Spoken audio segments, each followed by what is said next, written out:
Vigdis. Yeah, first, thank you very much for the invitation to come here and speak to you today. Nordic Forum is an important initiative, I think, and I hope it will have a lot to say for the development of journalism in our part of the world in the future. And then I will share something with you and try to take the time here. Can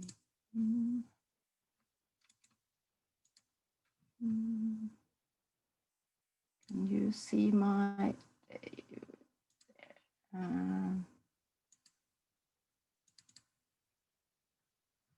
can you see this one now?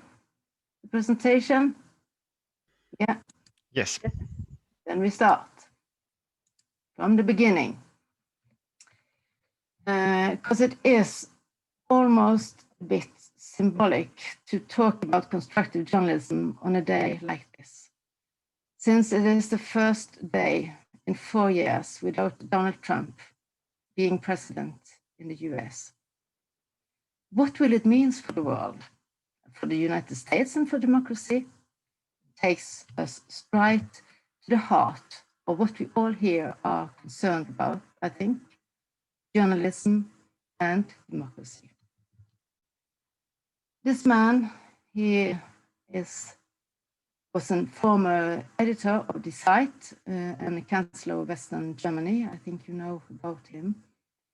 And he was critical early to the news media. Because of its negativity, he was worried that we would produce populists, not leaders. That was what he said. And I think I'm glad he didn't see this one. I think he was right. But it's not only the media, but it's part of it. Because without democracy, no journalism, and without journalism, no democracy. Tonight, I will talk about the book I have written about constructive journalism. It is the first Norwegian book on the subject. I'm sorry it's not in English. I should like to have it in that language too. But it is important to me to say that the subtitle is very important. Constructive journalism is both critical and solution-oriented. These perspectives are closely linked together. I will also speak about the role of constructive journalism in Norway today, seen from my point of view, knowing that Norway isn't exactly at the forefront of this development. When I started my work in 2017, there was little to pick up on the team. No professional articles on radio, nothing on radio, TV, almost nothing. But some editors had contacts with colleagues in Sweden and Denmark, like Ingrid, who is here, and they had tried to bring about changes in their own media houses and newsrooms. And others, a lot, had practiced constructive journalism without really attaching the constructive label on it. Yeah. For me, it was, this is also a man who had talked about democracy, and I suppose many of you know this one. Democracy isn't a good form for government, but it's the best we know. So constructive journalism can be one answer. And for me, it was important to enter this landscape open-minded and with curiosity at the same time, and I was sure that my work would be focused on journalism's role in society and the close connection between democracy and journalism. In my work as a journalist, my concern has always been that ordinary people without a title, you can say, should be the ones that journalism is about. Therefore, these people, the man in the street, should have a central role. as a source and a contributor in the making of news. I have also been worried about the overdose of problems of all kinds in the news media. As journalists, we want to inform and engage, not create unfounded dissatisfactions, mistrust, and apathy. But that doesn't mean that we don't, that we have also to be, the journalism has also need to be critical. We don't have to take that away. It isn't necessary to take that away. And there was two books on constructive journalism by two Danish authors. And before Gerda May book, it was, of course, Katrine Gydenstedt and Ulrik Hågerup.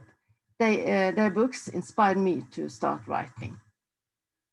And I think you know her, and she's talking about not ignoring the problems, but have focus on how the problems can be solved. And Ulrik Hågerup is the leader of, as you know, the Constructive Institute in Aarhus. He's talking about the best obtainable version of the truth. Back to Norway. In my opinion, the role of journalists and the relationships between journalism and democracy has been too little on the agenda in our country. I don't know how it is by you.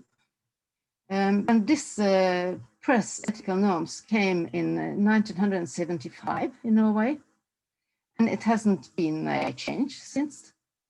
But it is not debated. There's no debate about it because it's just there.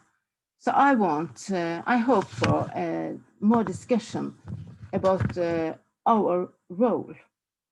And I would hope that the whole media organizations, all of them in Norway, would love to take that discussion more active than today.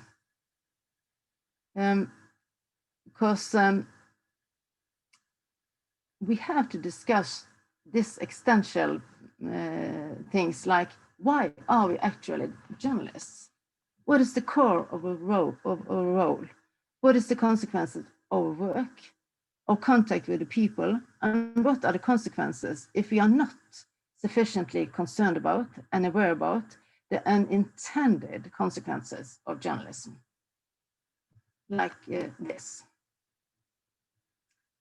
And this report from Reuters, Oxford, it's not only Norway, it's a country, and the same trend, but in Norway, every fifth Norwegian actively trying to avoid news. In Norway, there is also a debate. It's about the debate. Is it exclusively concerned in finding problems? Has the debate formed too much focus on pro-contra arguments and on placing guilt, not on finding solutions that will point to a better tomorrow for all of us? This is the political editor in VG, Tone Sofie Aglen, and she tells to me that very often, she hears from people that there is too much. The media makes up the conflicts, and that is the problem she talked about.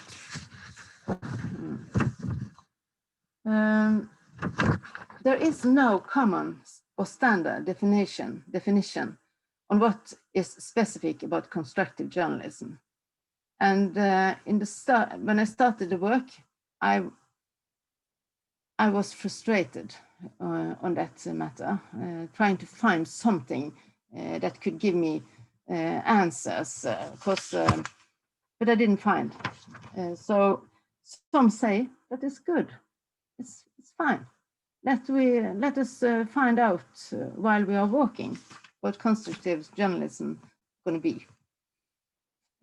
Others, like the Danish professor in journalism, Peter Bro, Peter Bro. He warns us and calls it weakness in the way that having no exact definition might lead to the flame slowly dying out, leaving just a mild breeze in the newsrooms. And Peter Bro points out that this has happened with other news moments in journalism, for instance, public journalism. To me, constructive journalism is a strategy for developing traditional journalism. It is a strategy to create a better balance in the news, provide a truer worldview, and to get more responsibility so that the focus on solutions become a more natural part in the debate about our society. Because I don't think it is today.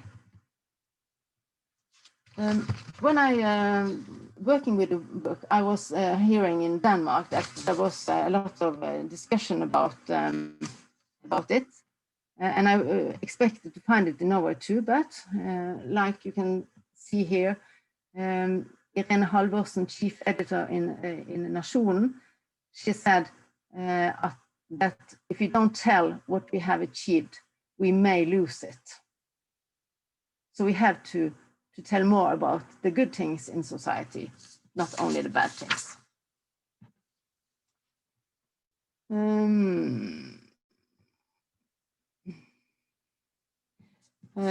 But still, my overall impression is that the newsrooms are not very conscious of developing journalism in a more constructive direction. At the same time, I see that something is happening, a kind of silent revolution. The overall news picture is more nuanced, a little less heavy on accidents, crisis, and misery, and solutions angles. It is more often presented. But this is undocumented impressions, not based on research. So a little about Norway, some examples from Norway. I suppose in short after Christmas, perhaps you found it in your news too, north of Oslo, it was a big landslide and 10 people lost their lives. Many people lost their homes. We have to be there. It was breaking news. And it was important to ask, why did it happen? Who did something wrong here? Did anyone, could something have been done before? But also, I think, and it was very nice to see that not only Norwegian Broadcasting Corporation, but also the others focused on the good thing happen. Because when Gjerdrum, they lost everything. Their offices was closed down. They had no hotels, and the neighbor and in the society close to Gjerdrum, they went for help, and they looked for solutions for the future for these people. And this is a man, he was moving out from his house, inviting a homeless family to move in. It is important to tell also these stories. It's part of the truth. And so to the corona, it is in so many ways, whoa, it's not good. And we have to tell it. But we also, and it was approximately 8,500 stories a day. We have to tell about Britt Christina. She lost her father in a very sad way. But this 94-year-old man with lung cancer, he survived. Many lost their jobs, but these two people got new jobs. And 2020 wasn't a good year, and when by all we look back and what happened this year, and we also look back to see what happened in good things this year. It isn't only bad news. For the 5th year in a row, fewer people in the world are dying as a result of terrorist attacks. And in Norway, for the first time since 1947, fewer than 100 people have died in traffic accidents in Norway. And also news about solutions. This is, you can read it here. It is a very short therapy program, Success. So they invented here in Bergen, they found it here in Bergen, and now it's all over the world to help people get rid of their problems on only a week. It takes a week. And these two proud people made it first. They're from Bergen. And here is also an example from Bergen, the local paper, regional paper here, Bergens Tidende. Because in Bergen, there was more people dying from overdose than in the whole country of Portugal. So journalists and photographers, they went to Portugal and they made serious about problems and solutions. And that led to changes. And they had for many years wrote about the problems. But this new way of doing it made something happen. And it don't have to be so difficult always. It can be possible to get a short course and find a job. This young man is happy about that. This is also a new story. Dialogue, My Country Talks. That is the same in many countries, also Norway, your country, I believe. And these two people, they are very different and they have different opinions, but they talk together. That was an experience that was successful. It was only once. This one, you know, this is a way of looking at constructive journalism, comparing it with breaking news and investigations. And it's from Constructive Institute. It's a good one, I think. So, what is constructive journalism? It is journalism that matters to society. That is very important. It is news about progress. It contains perspective. It is nuanced, and it is comparative journalism. What have others found out anything about this problem? So can we learn from anyone else? And always ask for solutions. Finally, I will say I am a little pessimistic on behalf of constructive journalism. Maybe Peter Bro is right that it will slowly disappear in favor of new journalistic trends. But I am optimistic on behalf of development, a necessary development, which I see happening as a quiet revolution in journalism. More often I see media focusing on stories that also includes constructive perspectives and solutions. I can see that. I believe it. I believe in it. So Knut Olav Holmaas, journalist, editor, author, leader of Fritt Ord in Norway, and a highly respected commentator in the major Norwegian newspaper Aftenposten, wrote this article about the need for constructive journalism and for more awareness and innovation in our subject. And he says, imagine journalism coming up with solutions, not just conflicts. Thank you.